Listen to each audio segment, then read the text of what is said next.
Dragoons, everyone. These weightlifting bros are here to flex their fiery muscles. But while they may look tough and quick on their feet, you might be surprised by just how easy it is to snuff out their flames. They spawn from fire, they spit fire, and they even drop something that's gonna help us make fire bloody everywhere. So from taming your dragoon to blowing everything up, let's turn up the heat, yes? Well, not quite, mind you, as while we will come to find a way to bring dragoons elsewhere, our initial encounters will be taking place atop the volcano and the volcano alone. So, you best know where to find it, right? Right. Now, while not always the case, your volcanoes should generate in and around any of your four corners of your shipwrecked worlds. And while that sounds like it's gonna make things quite easy for ya, you have to remember just how bloody big worlds can get in this game. That, and just how much water's gonna be between you and your destination.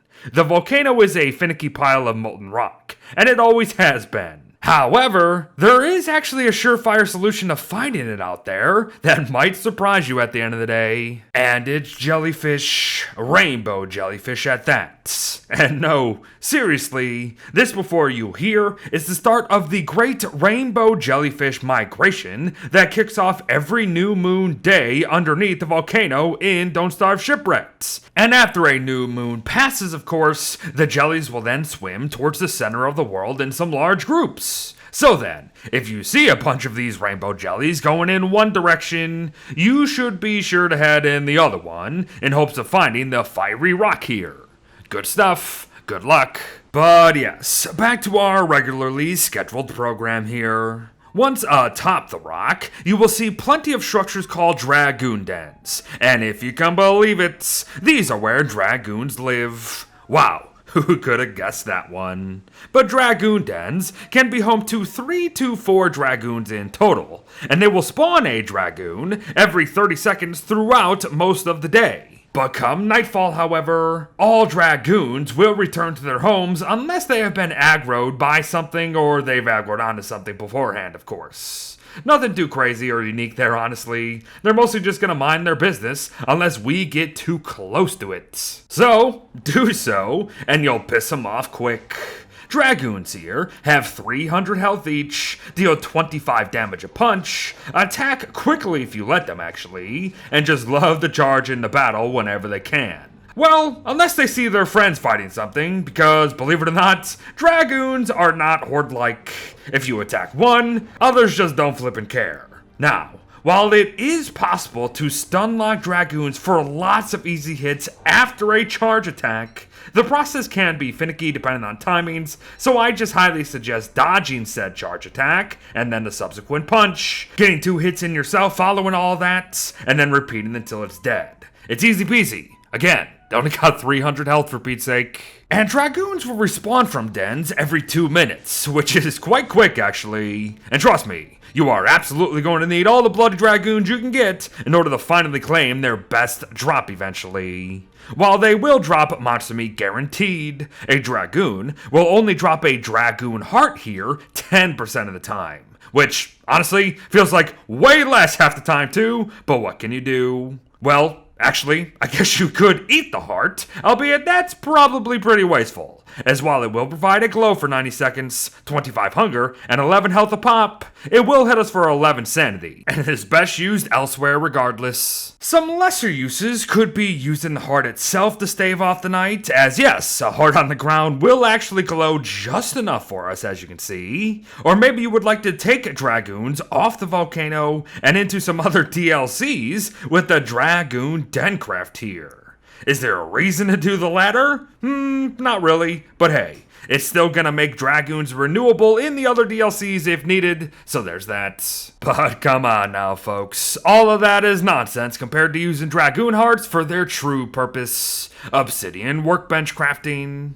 The Obsidian workbench is essentially the ancient pseudoscience station of Don't Starve Shipwrecked, so expect some pretty high tier crafts at the end of the day. And while we have already covered them all in great detail, here's just a quick rundown of what you see before you. The obsidian tools you can make will be more efficient than any others out there and will gain charges over time. Gain enough of said charges, and the tools begin to glow and heat up, eventually raising our temperatures if they're in our inventories or when we're wielding them, and also setting fire to resources that they're used on. Unless, of course, we're in hurricane season. Now, the Obsidian Spear also gains charges, and will rise in damage over time with them. But be mindful, it too will be setting fire to things after a while. Now, the Volcano Staff costs nothing to use, actually, and will call down Dragoon eggs wherever you cast it. That's simple enough. So moving on to the Obsidian Armor, which will grant high durability, decent protection actually, fire immunity, and will also ignite attackers that hit ya. But finally, Obsidian Coconades have an absolutely huge blast radius and will deal 350 damage each. Hot stuff. But speaking of hotness, let's talk volcanic eruptions and Dragoon eggs. Come dry season, the volcano will erupt obviously, and will do so often unless appeased. So expect lots of rain and meatballs to come screaming down from above. And if they hit the water, they simply create waves. But on land, they have a 50% chance to create a lava pool and a 25% chance to remain intact as a Dragoon egg itself, all the while bloody destroying anything they hit and setting fire to the rest of it. Don't get hit by these things, unless of course you enjoy 300 damage to the face, and don't run to an island that you don't want burned in the ground eventually, because eruptions are going to absolutely decimate everything. Good luck, and look out below. Quickly now, though, toss some ice into these lava pools for 1 obsidian each, as you can see, or choose to mine any intact eggs you see to prevent further Dragoon spawns. Now, the eggs will hatch in but 2 minutes, so get to it. Oh, and you won't get much for it, so don't expect some free hearts or obsidian or anything like that, honestly. And when the Dragoons do hatch, anticipate them to be immediately aggressive, as Dragoons are actually hostile to every mob in this game, pretty much, in case you didn't know. But Dragoons' free roaming isn't too bad. Unless that spit of theirs goes where it shouldn't. That and their fiery trails. Both can easily set fire to any flammables, both on whatever island they happen to be roaming about, or to your potential volcano bases. So be very mindful there. But folks, that's honestly pretty much it on Dragoons. Although they come from the big bad important volcano, they're actually probably the simplest thing atop the volcano. Heck, they're also very easy to farm, and ironically enough, we can do so with the very same elephant cacti that Dragoons live amongst. Auto-farming Dragoons could really ease the potential pain of fighting individual ones for a heart yourself. So take note of what you see, and have fun. But to wrap up for the day, let's talk explosions. Yes, everyone, with even a single Coconade, we can destroy entire Dragoon dens for a guaranteed Dragoon heart, 2 pieces of obsidian, and 3 rocks, roughly half of what's needed to craft the dens ourselves. Now, a single pile of gunpowder will also be enough to blow up any den you see, so make note there. But don't even bother with Slurtle Slime at the end of the day, as you will be needing way too much to even make a dent. Oh, but being back at the workbench reminds me, one could also bring over a deconstruction staff from Reign of Giants to help destroy the dens too. But that's a lot of work for only 2 more rocks and 2 obsidian in my opinion. But speaking of obsidian, what else does it go into besides all the Dragoon heart crafts that we've already discussed? Well, one could make both the Howling Conch and the Sail Stick here if they've got 2 magic seals to work with. A Howling Conch brings strong winds when there isn't any, and a Sail Stick makes sure that said wind is at our backs no matter what when we're wielding it. And yup, that's it. But obsidian itself also goes into the absolutely insane obsidian fire pit here.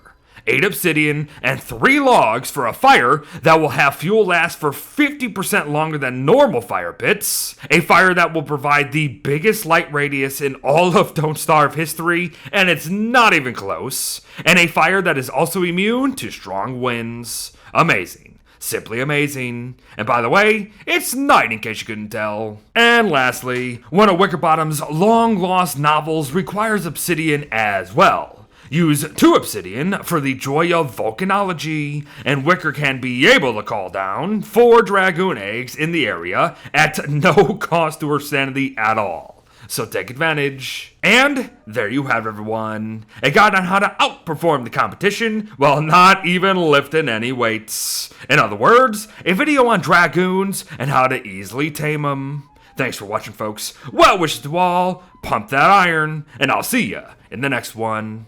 Bye-bye.